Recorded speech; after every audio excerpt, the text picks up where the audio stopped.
Himachal cabinet की बैठक में अहम फैसले लिए गए हैं। अब इन फैसलों को लेकर आपको एक बार विस्तार से जानकारी दिए देते हैं।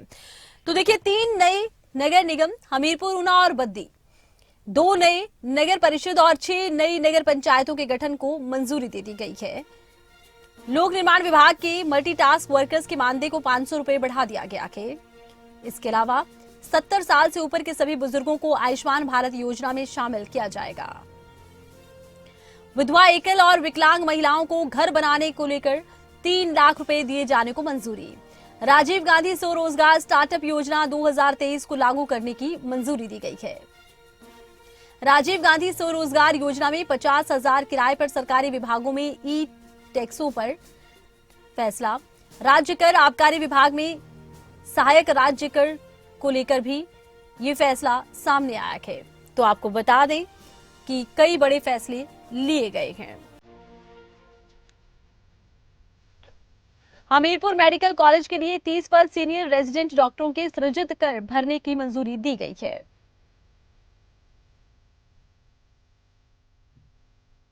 दस पद राज्य चयन आयोग के लिए किए गए मंजूर।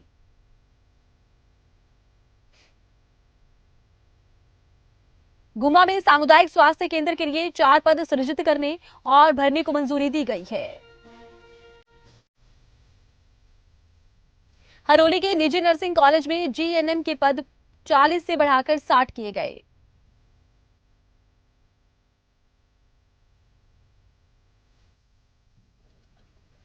और ज्यादा जानकारी के लिए खबरें अभी तक के शिमला ब्यूरो प्रदीप का हम रुख करेंगे। प्रदीप ठाकुर इस वक्त हमारे साथ लाइव जुड़े हैं। प्रदीप, जिस तरह से कैबिनेट की बैठक हुई, महत्वपूर्ण फैसले लिए गए हैं, कौन से बड़े फैसले? बिल्कुल, देखिए, बीते कल राज्य सचिवालय में ये बैठक हुई है मुख्यमंत्री सुखविंदर सिंह सुक्खू की अध्यक्षता में, और इसमें काफी महत्वपूर्ण एजेंडा आइटम थे।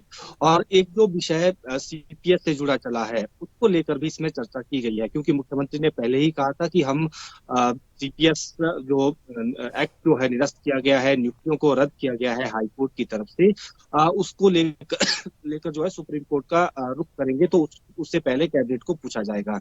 और कैबिनेट में इसको लेकर चर्चा हुई और सबकी सहमति ये बनी कि अब आगे की लड़ाई हमें सुप्रीम कोर्ट में लड़नी चाहिए और उसमें वहां पर अपनी बात रखनी चाहिए।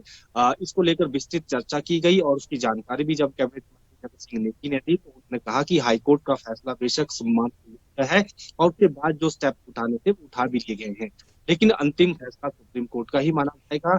और वहां हम इसलिए जा रहे हैं क्योंकि एक तो सीपीएस एक्ट हमने 2006 बनाया था, उसको निरस्त किया है हाईकोर्ट ने, तो हम अंतिम फैसला वहीं पर चाहते हैं कि हाईकोर्ट सुप्रीम कोर्ट इसमें क्या डायरेक्शन देता है। इसके साथ साथ जो नियुक्तियां रद्द हुई है और उसमें भी एक हाईकोर्ट का फैसला जो सीपीएस की नियुक्तियों से जुड़ा हुआ है, और उसमें ऑफिस ऑफ प्रॉफिट से बाहर रखा गया था सीपीएस एक्ट में विधायकों को, लेकिन जो हाईकोर्ट का फैसला है उसमें ये कहा गया है कि उस ऑफिस ऑफ प्रॉफिट से वो बाहर नहीं रहेंगे, उसकी प्रोटेक्शन से वो बाहर रहेंगे।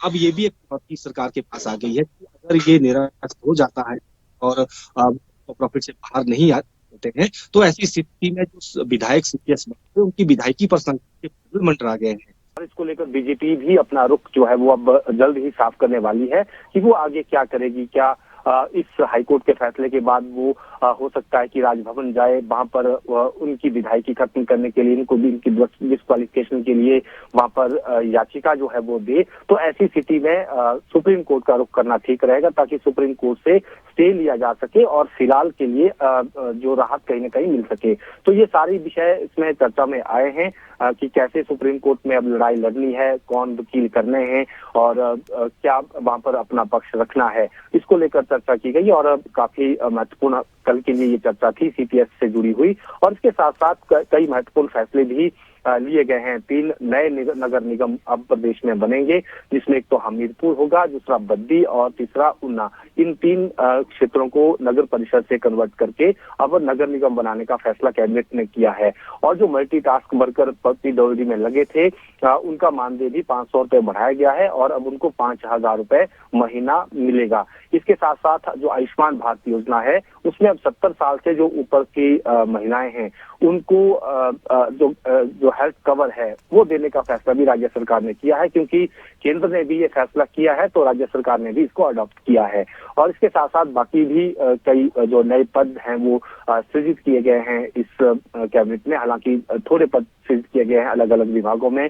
और इसके साथ साथ जो एक राजीव गांधी स्वरोजगार योजना है, स्टार्टअप योजना है, और जो सुखू सरकार की गारंटी में भी है 680 करोड़ का स्टार्टअप फंड, उसमें ही से ही जुड़ी हुई ये योजना है। तो उसमें इलेक्ट्रिक वाहन खरीदने के लिए 50,000 रुपए फिक्स किए गए हैं। जो इलेक्ट्रिक वाहन बेरोजगार युवा खरीदेगा उसको सरकारी विभागों में लगाया जाएगा, तो 50,000 रुपए महीना उसमें ई टैक्सी का किराया दिया जाएगा। तो ये फैसला जो है कैबिनेट ने किया है, और भी कई महत्वपूर्ण फैसले हुए हैं। चलिए, बहुत शुक्रिया, तमाम जानकारी आपने दर्शकों तक पहुंचाई है।